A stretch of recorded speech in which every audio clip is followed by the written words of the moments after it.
Assalamu alaikum everyone. This is your course in charge Dr. NIGHAT SARWAR.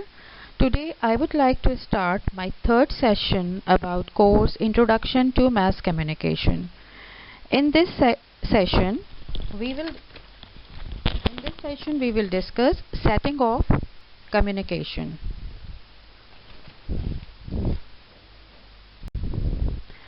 Setting of communication are intrapersonal communication, interpersonal communication, machine-assisted interpersonal communication, extrapersonal communication, and mass communication.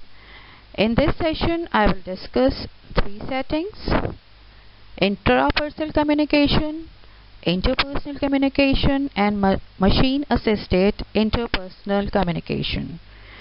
We will continue this topic in our fourth session, in which we will discuss extrapersonal communication and mass communication in detail.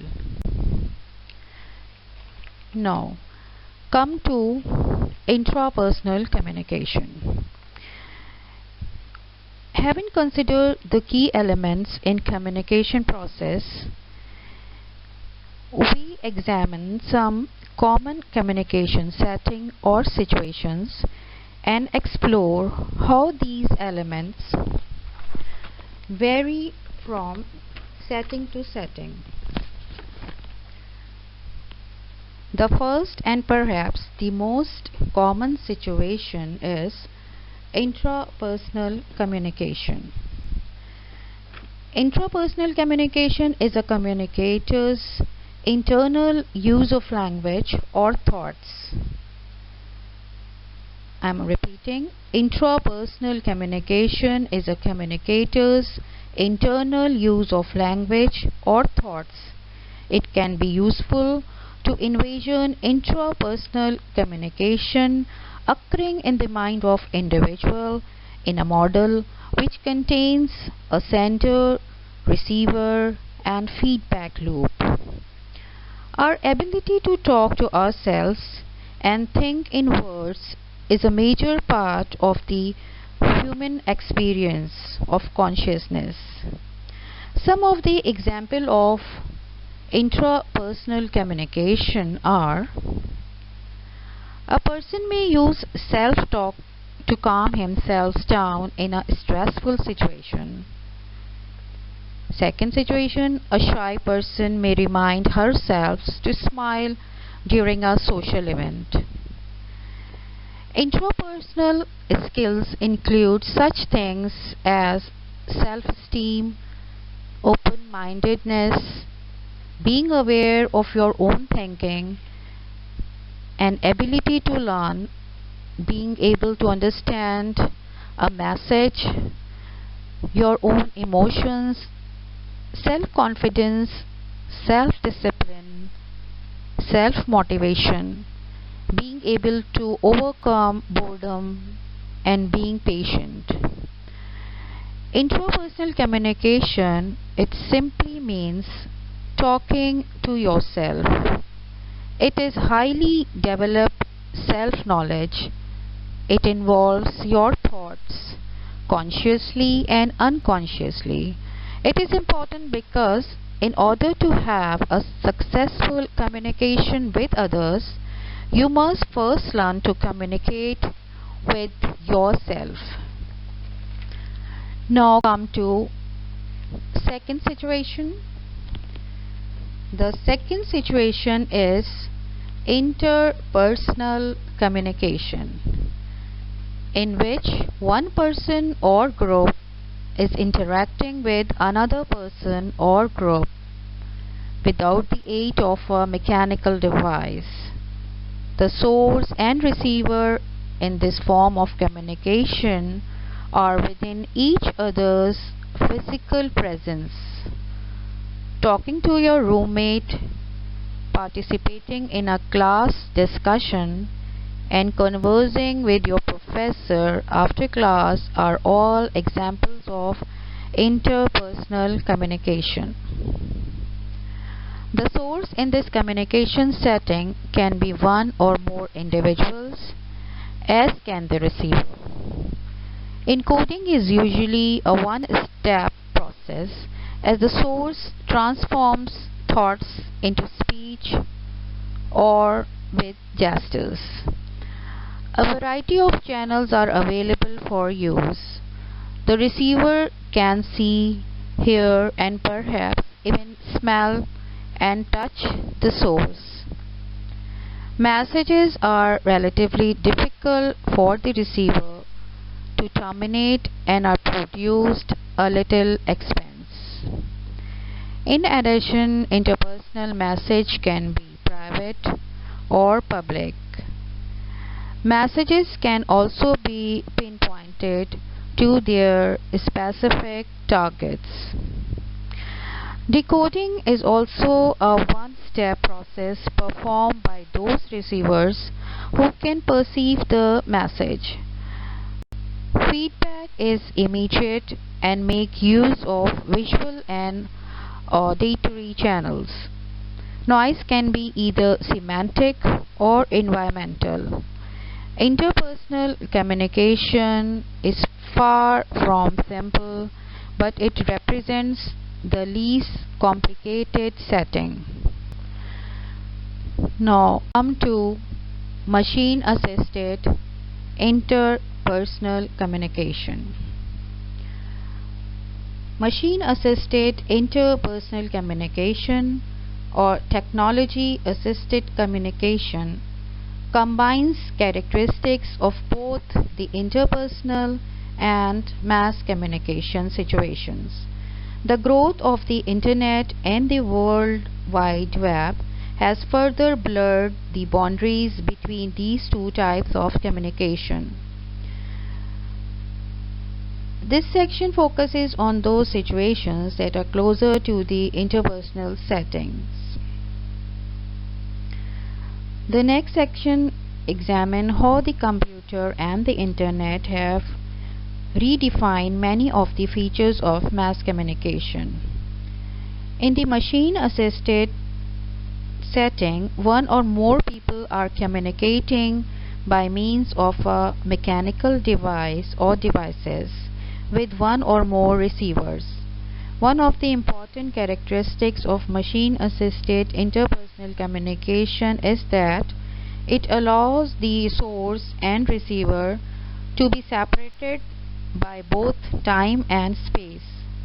The machine can give a message permanence by storing it on paper or disk or some other material. The machine can also extend the range of the message by amplifying it or transmitted it over large distances. The telephone, for example, allows two people to converse even though they are hundreds, even thousands of miles apart. A letter can be reread several years after it was written and communicate anew. A tremendous variety of modern communications fall into this category. Here are some diverse examples of machine-assisted communication. First example, email allows people to send messages across the country in a matter of seconds. People get money from automatic teller machines by inserting a magnetic card and following the machine's instruction. In some countries, the trash bins play a recorded thank you message every time someone throws rubbish into them. Now I would like to define how 8 elements of process of communication performing their role in machine-assisted interpersonal communication. The source. The source in the machine-assisted setting can be a single person, as in the email example, or a group of people, as in the trash bin example, who may know the receiver in the form of email or not have first-hand knowledge of the receiver like the automatic teller example. Encoding in this setting can be complicated or simple, but there must be at least two distinct stages. The first occurs when the source translates his or her thoughts into words or symbols. The second occurs when one or more machines encode the message for transmission or storage. When you speak on telephone, for example, you choose and pronounce your words. This is stage 1, and a machine converts them into electrical impulses. This is stage 2. Now channel. Channels are more restricted in the machine-assisted setting, whereas interpersonal communication can make use of several channels simultaneously. Machine-assisted settings generally rely on only one or two. Email, for instance, relies on sight. A phone call uses electrical energy and sound waves. Messages. Messages vary widely in machine-assisted communication. They can be tailor-made for the receiver, such as email, or limited to a small number of messages that cannot be altered once they are encoded. The automatic tellers can't comment on your new haircut. Message in this setting can be private or public and relatively cheap to produce. Now decoding. Decoding can go through one or more stages similar to the encoding process. Reading a letter requires only one stage, but reading email requires two.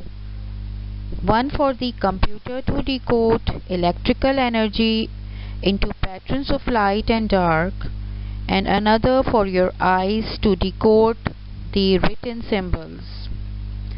The receiver. Next is receiver. The receiver in this setting can be a single person, a small group, or a large group. Receiver can be inside of the source or out of view.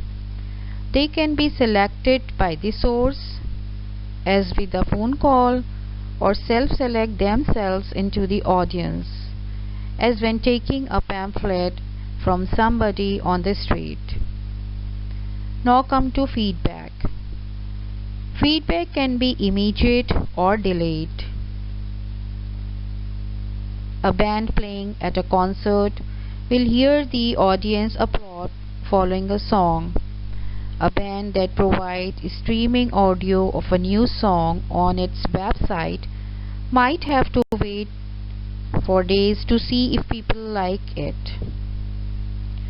In many situations, feedback is limited to one channel, as in a phone conversation. In some situations, feedback can be difficult, if not possible. If an automatic teller gives you a message that says insufficient funds, you cannot tell it, "I just made a deposit this morning, look it up." Now come to noise.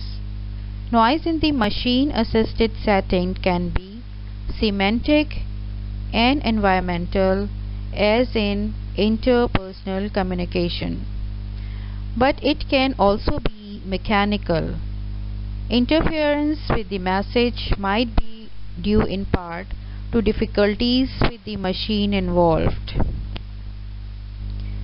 In future, machine-assisted communication will become more important. New mobile media such as cell phones, personal digital assistants, and laptop computers will become more and more popular and continue to expand the scope and impact of personal communication.